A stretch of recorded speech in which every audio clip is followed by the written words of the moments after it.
Dobar dan, poštovani gledaoci. U nastavku Ju magazina, kao što je Pile rekao već, pričamo o mojoj omiljenoj temi, a to je umjetnost. Naša današnja gošća je pijanistkinja, kompozitorka, kustoskinja i jednom riječju umjetnica. Dolazi nam iz Tuzle, a njeno je ime Belma Bešlić-Gal. Dobar dan, Belma, i dobro nam došli. Bolje vas našla. Hvala na pozivu. Drago mi je što ste danas sa nama. Evo, kako sam rekla, zaista moja omiljena tema umjetnost, pogotovo kad neko dolazi iz Bosne poput vas, onako da nam baš svima osvjetla obraz. Rekoh ja, evo, rođeni ste u Tuzli, tamo ste završili osnovnu i srednju školu, a studij klavira nastavili ste u Austriji, u Gracu tačnije, je li tako? Tačnije u Njemačkoj, u Weimaru, na Franz Liszt akademiji. Tamo sam studirala klavir, umjetnički smjer, do 2001. godine, nakon čega odlazim za Austriju, u Graz, gdje sam studirala teoriju muzike i kompoziciju. Bravo. S obzirom da ste kao mala djevojčica počeli svirati klavir, to sam pročitala u vašoj biografiji, je li vam to naslijeđeni talenat, je li vam bio neko u porodici muzičar, odnosno bavio se muzikom bez obzira na žanr, ili je to prosto, eto, ljubav negdje koju ste prepoznali samo u sebi? Moj tata se bavio muzikom, bio je mašinski inženjer po struci, međutim, ljubav je bila muzika, svirao je saksofon i klarinet i prekrasno je pjevao i vjerovatno je to po toj liniji sam naslijedila taj talent. Ali moja mama je bila ta kojoj je bilo veoma bitno da počnem da sviram klavir i ona je, što bi se rekla... Pa to je bio prestiž, ono, upravo dijete tako, svira klavir. Da, pa se skupi porodica, onda pa ajde, draga Belma, nešto da nam odsviraš. Upravo tako, da. Ko su vam bili muzički uzori tada, ako možete tako bar da... I koliko su vam uopšte odredili karijeru? Moj prvi muzički uzor je bila Lepa Brena. Bravo. Kada mi je bilo 3-4 godine, znači, iskreno. Međutim, u mojoj porodici se dosta slušala klasična muzika.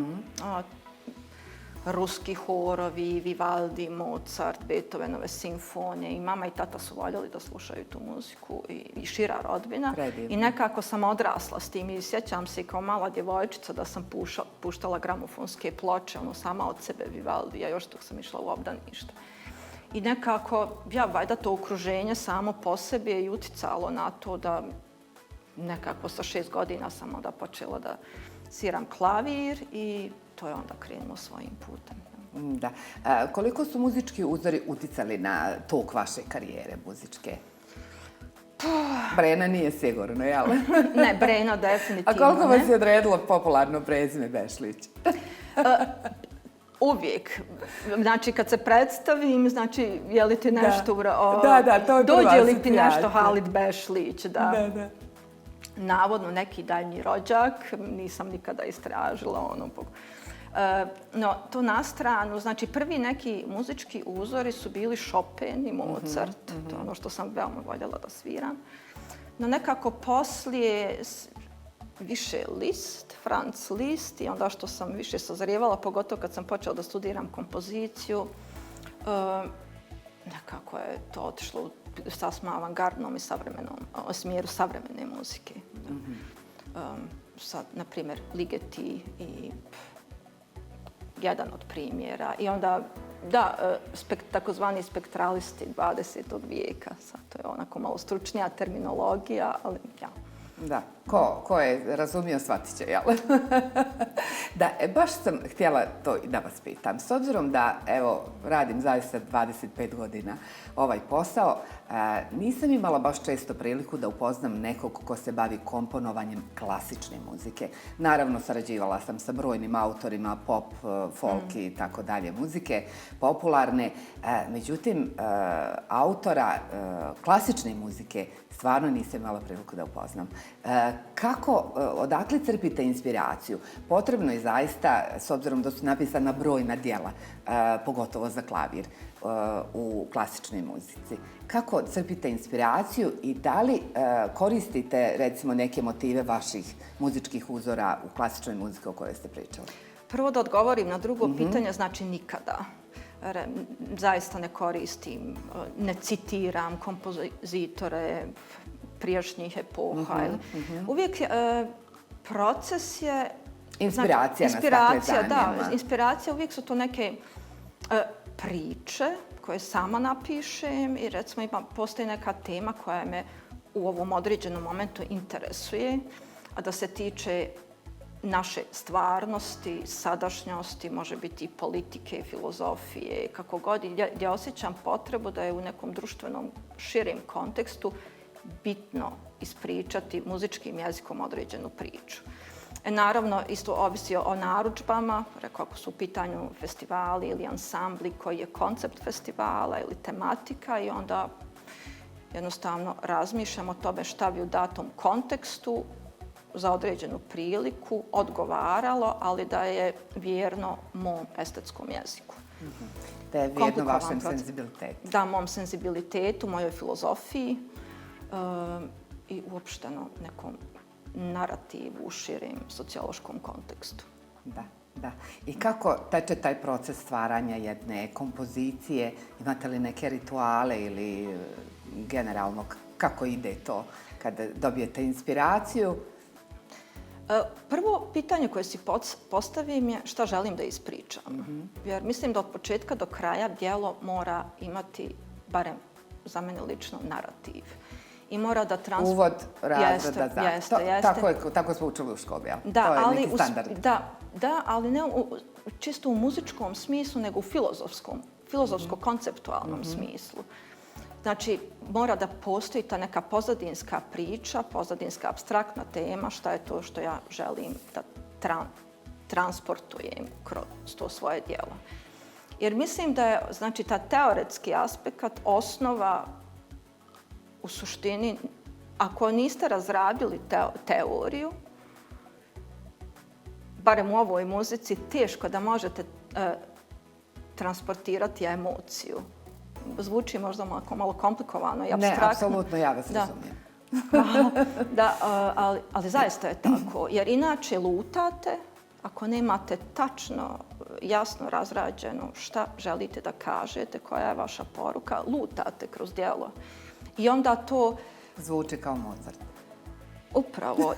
Mislim, loša kopija nečega. Da. Nečeg genijalnog. Upravo tako. Da, divno. Sad, moram vas pitati šta slušate privatno. Šta slušam privatno? Komplikovano.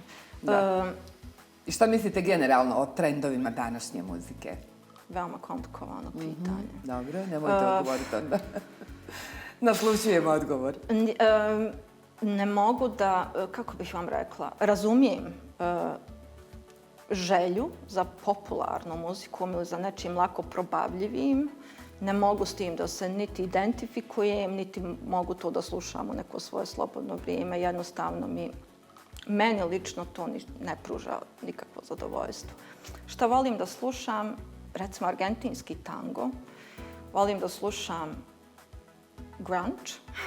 Odrasla sam uz Nirvanu, Pearl Jam, 90-ih. Jazz muziku, tako. To je ono što...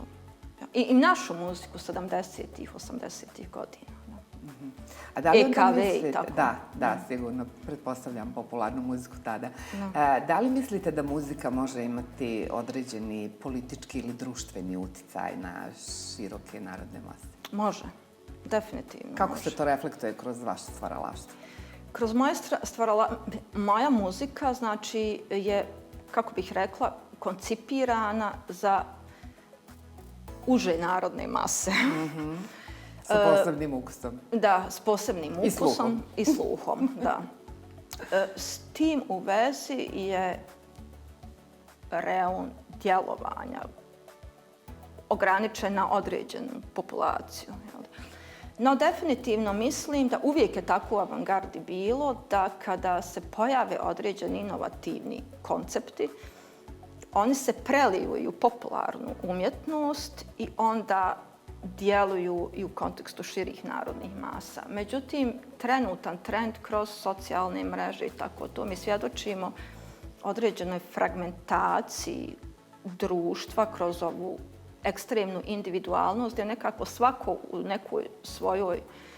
u svom mjehuru od sapunice i umjetnost nema to djelovanje taj utjecaj koji je imala 60-ih, 70-ih godina. gdje ste imali, doduše to je bilo uslovljeno i državnim televizijama, bilo da je riječ o Jugoslaviji, Austriji, Njemačkoj, nije bilo toliko privatizirano. I onda imali ste samo ploče, postojala i cenzura i tako neki uticaj s visine, tako da je umjetnost, recimo Beatles ili nebitno, Led Zeppelin, Deep Purple, puno je bilo lakše uticati, znači politički i društveno kroz umjetnost na dešavanja. Ili recimo hippie pokret i tako. Tako je. To je sad veoma ne komplikovano, nego ne dešava se. Veoma je plitko, nema te dubine i ljudi isto nemaju strpljenja. Sve nekako instant. Proizvodi se ono za kao neka instant probavljivost. Hip-hop jeste bunt, ali mi se čini da je, iako kritikuje trenutne društvene prilike, čini mi se kao da nema uticaj da ih promijeni. Nema. A dok je to generacija o kojoj ste pričali imala priliku. Upravo tako. I desile su se promjene. Desile se ogromne promjene. Ogromne promjene, emancipatorske prirode, pogotovo po pitanju prava žena. Rat u Vijetnamu, recimo, koji je, čini mi se, zaustavljen upravo na taj način. Upravo tako. To se desilo. Toga nema danas više. I s jedne strane, zaista odgovornosti treba tražiti kod umjetnika i umjetnosti, čisto jer kroz komercijalizaciju, kroz ovu kako ću se inscenirati, znači više se radi o nekom kako ću se inscenirati, a ne kako ću suštinski djelovati. To nedostaje definitivno. Ja sad koliko mogu, trudim se u tom nekom svom kontekstu da djelujem i vidjet ćemo što će sve doći naredne godine i narednih godina. Ali definitivno mislim da savremena umjetnost treba da pokuša da se vrati u narod. Tako je. Da se vrati, da traži kontakt sa, pod navodnim znacima, običnim ljudima, krajnjem korisniku, a ne da je ono nekako gledamo sa visine na, što bi rekli u Jugoslaviji, opšte narodne mase. Da, zaista, sami smo krivi. Sad smo nekako dosad pričali smo o vama kao kompozitoru. Sad bih htjela malo da se posvetimo vama, Belmi, pijanistkinji. Možete li izdvojiti neki nastup koji vam je ostao onako posebnom sjećanju, koji karakteriše nekim posebnim događajem? Pa definitivno, mislim, to je ono... Bilo ih je bezbroj. Bilo ih je, da.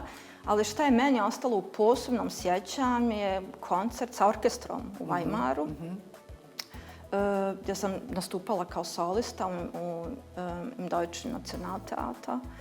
I to je, izvodila sam tad jedno od najzahtjevnijih dijela za klavir i orkestar od Vila Lobaša, Bachianas Brasileiras, broj 3.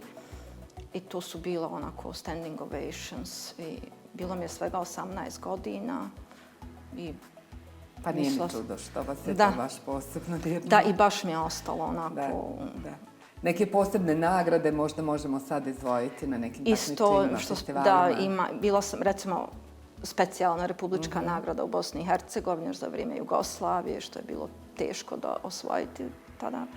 Prva savezna nagrada na nivou Jugoslavije i svakih par godina. Pregršt nagrada je bilo u Jugoslaviji i to je tad nekako, ako smijem iskreno da kažem, bio je veća država, viši kriteriji, veće tržište, viši kriteriji, bilo je to možda, bez da želim da omalovažavam.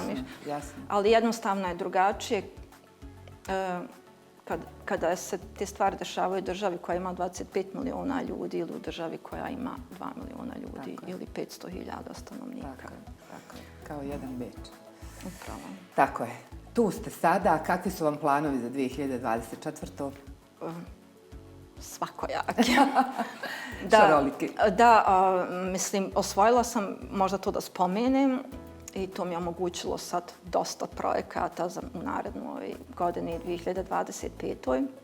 Prestižnu nagradu grada Beča, Albert stipendijum für Komposition za 2024. godinu i Staats stipendijum für Komposition od države Austrije također za 2024. godinu i sad idemo u realizaciju nekoliko velikih projekata. Uglavnom se radi o intermedijalnim muzičkim pozorištima, znači veliki ansambl, svjetlosne projekcije, video projekcije i da, to su od aprila do kraja sljedeće godine, otprilike svakih mjesec dana se nešto premijerno izvodi u nekoj državi, ne samo ovdje. Koje su države planirane? Bosna i Hercegovina, Hrvatska, Austrija za sada, a 2025. onda Njemačka, Švicarska. Ma, bravo. Boga mi sam ponosna na vas, dobro sam rekla. U najavi, drago mi je što ste moja Bosanka i drago mi je što sam vas upoznala. Družit ćemo se svakako i u narednoj godini sa svim vašim projektima. Javite nam kad budete imali negdje koncert. Obavezno. Da najavimo našim gledalcima da dođu da vas gledaju pod broj 1 i ukoliko nisu u prilici, da mi bar dođemo da snimimo i da pokažemo kakva je atmosfera kad vi svirate klavir ili kad izvodite neku svoju kompoziciju. Sa zadovoljstvom, hvala najljepše. Hvala, Belma. Nisam vas samo još pitala otkud ovo gal. Od moga supruga. Od supruga, ok. Hvala još jednom. Vidimo se, poštovani gledaoci, You Magazine ide dalje.